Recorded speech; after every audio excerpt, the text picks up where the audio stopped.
Welcome, Leo. This is Regina from Pacific Tarot, getting ready to do your new moon in Pisces reading. And the new moon occurs on the 18th of March, which is in just a couple of days. I have laid out a couple of oracle cards, and I am using the Mayan Tarot for the past, present, future, sun and moon conjunction. Clarify with the Raven Crow Tarot, and finish up with the Crystal Oracle.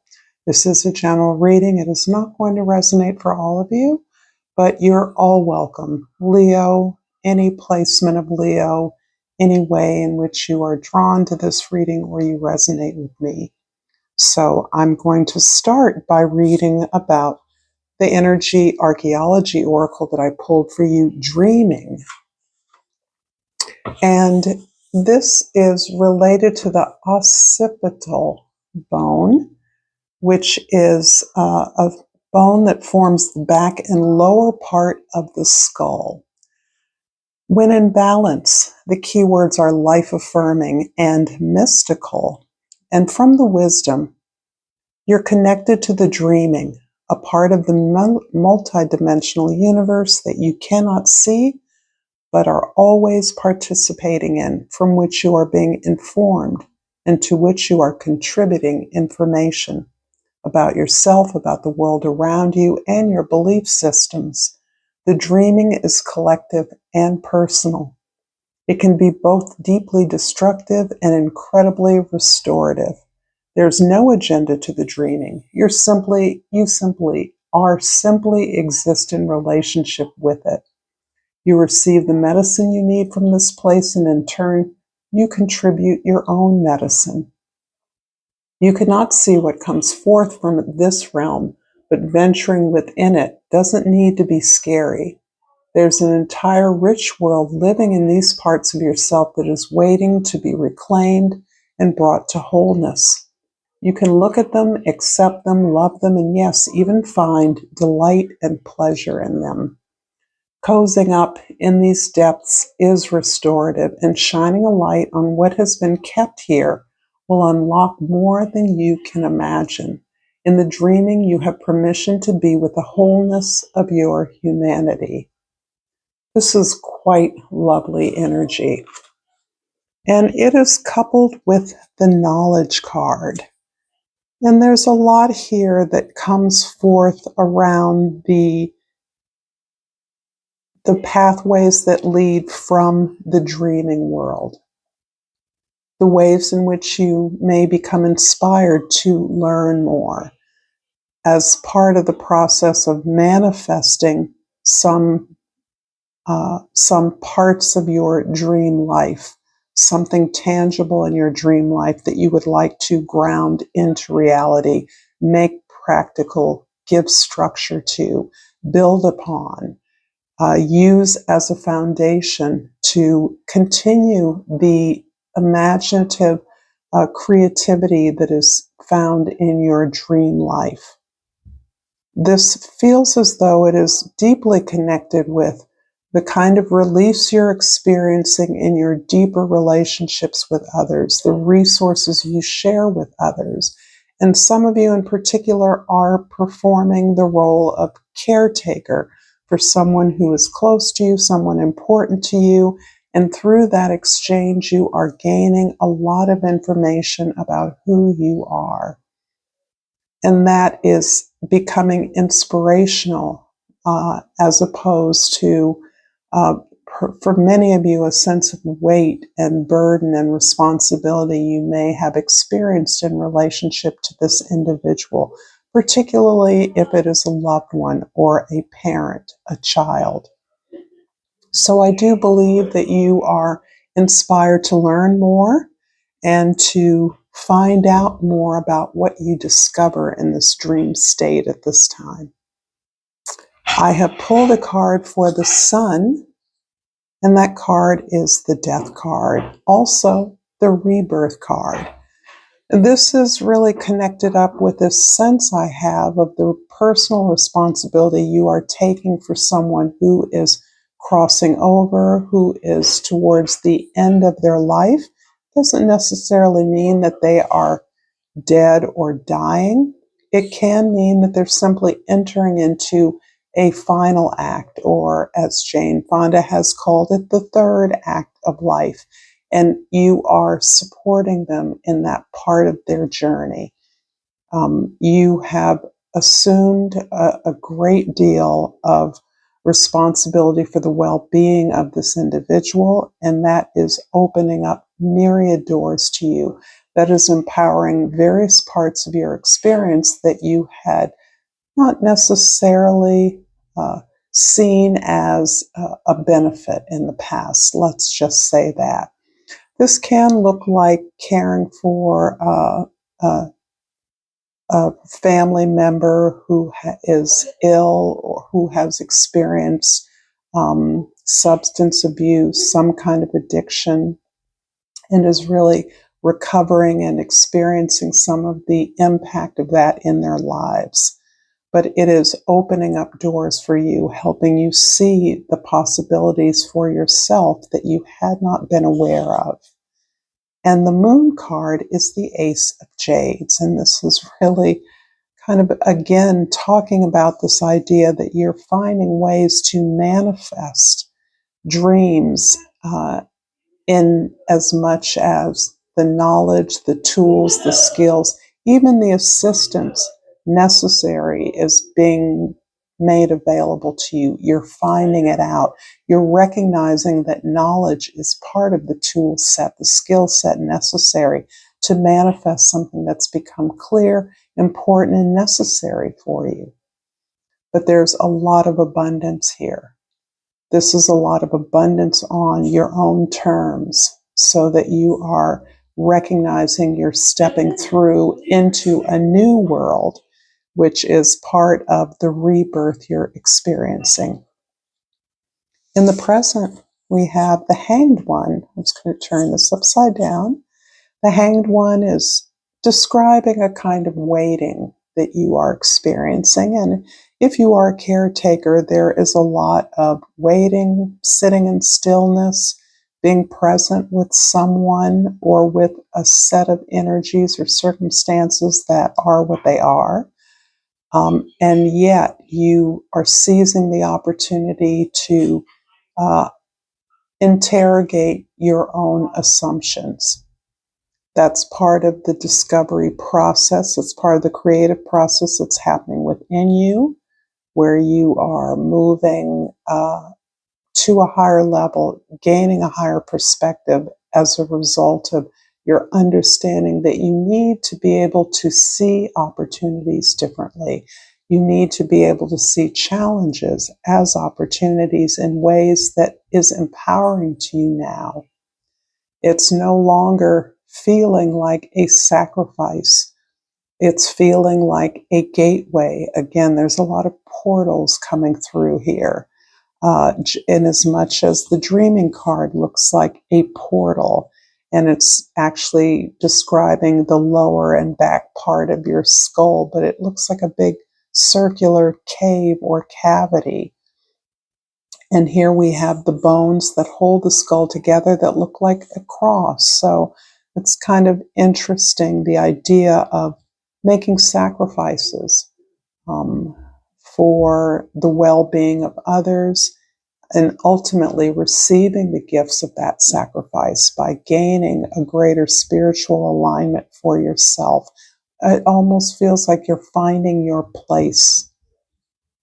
In the past, the Servant of Swords, this is interesting because I do see you pursuing knowledge in the past.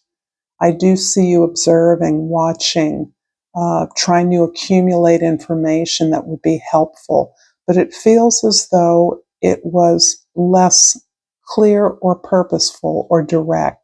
It feels as though this accumulation of information was less anchored or grounded in a particular pursuit that you felt was relevant to who you are, that was less of an expression of your best talents, your best gifts. And that was in the past, where now you are connecting up the pursuit of information, knowledge, training, new skills with something that resonates with who you actually are, gifts that you've always had, not gifts you have to be schooled in or trained in. This knowledge now is coming from a base of supporting dreams that are already there, supporting gifts you already have. In the future, the Eight of Cups. You've gained so much strength, so much purpose, so much uh, emotional intelligence and growth from the circumstances among your loved ones, your relations, no matter how difficult they have been.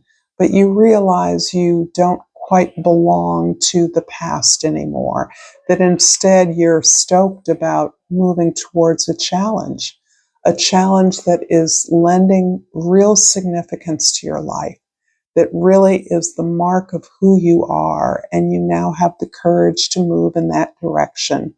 This particular card, the individual looks really sad and downcast, mostly because of what feels like relationships being left behind. And in many ways, this is less about discarding relationships. This is about moving towards a challenge. Those that are supportive, that care for you, that see your value, will be cheering you on. You will never lose loved ones in that way. You can't leave them or throw them away. You're simply moving towards a greater challenge. And these folks, some of these folks cannot come along with you. If this reading is resonating for you, please like, share, and subscribe to my channel. That's an extra cherry on top for me. I appreciate your comments, and really simply your presence here lends me a lot of support and energy. So I'm going to clarify interesting. The Seven of Wands is clarifying the Page of Cups. The Nine of Cups is clarifying the Hanged One, and the Ten of Cups is clarifying the Eight of Cups. This is really nice. There's so much positivity coming through the energy that you've exerted. It feels like you're working in a new way. You're recognizing the gift of work. That work is a kind of magic that allows you to wear away on a consistent basis, wear something down or build something up incrementally until it may feel as though, poof, it appears before you like magic. And of course, we know this is not the case. But I do feel that you have really, really learned and are learning how to set healthy boundaries. And in a scenario where you are so intimately bound with taking care of loved ones, it is so critical and essential that you honor your own sacred space and the opportunity to exercise your gifts. So you've learned that to stand up for yourself, to say no. Many times when you would have said yes in the past, but to understand that you're not cutting anybody off. You're simply recognizing that many of the calls for your assistance are distractions from your own work. They're distractions from your own contemplation and meditation on this force that you are now recognizing and valuing within you, that must be given the space to evolve, to grow, to become successful. And you're really focused on that. To others, you may feel defensive because you are suddenly so aware of how many people have depended upon you for assistance they can gain themselves, things they can do for themselves. So you're really clear that you're certainly interested in helping others find out how they can help themselves by modeling what you are doing in your own life. In the present, the Hanged One is clarified by the Nine of Cups. It feels as though your meditation practice, your prayer practice, whatever you do to give yourself that sacred space, to calm yourself, to still the space, your energy, for the purposes of really authentic reflection, really feeling into your experiences, and really being honest with yourself is so deeply satisfying. For many of you, you have grown immensely in your ability to recognize the value of your meditation. Whatever practice that is, if it is journaling, if it is dream tracking, if it is daily pages, whatever it is that you do that allows you to still, to feel into your experience in the present moment, to be present, has given you a whole new set of tools that allows you to feel satisfied that the steps you're taking in the present are what is right for you. And this is really important because you've learned to move towards things that support you, and that includes first and foremost the way in which you care for self, the way in which you honor your dreams, you respect your intentions and desires, and you honor those by doing the work, by feeling into it, by making sure it's something that is real to you, not something you've been told to want or told to be. And so this is as close to happiness for you, this ability to meditate, to pray, to focus in on that space is all you need to be in a right relationship with those loved ones for whom you are providing so much care and support.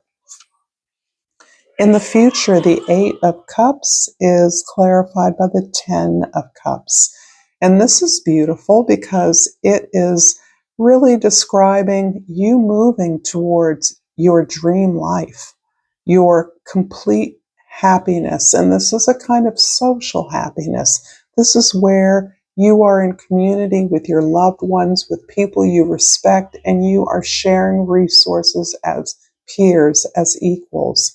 You're in a safe place that allows you to process all of your feelings, all of your experiences in a way that is protected, so that you can be vulnerable and you can expose those deepest aspects of yourself in a way that help to heal others, that model for others, just as you learn from those in this beautiful community where resources are shared and whatever you have is amplified many times over.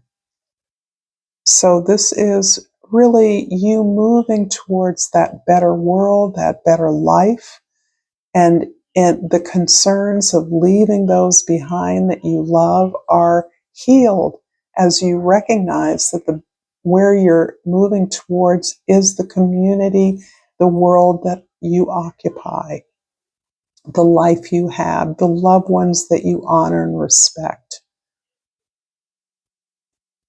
So this is really you making a lot of changes, I feel like, at this time. You're really experiencing some deep transformation here. And this is really shaking up and helping you navigate what you do share with others, including those experiences. And I pull the ornament, and the key word is success. I am successful in all that I do. Yay, Leo. Thank you so much for this beautiful reading. And until next time, namaste.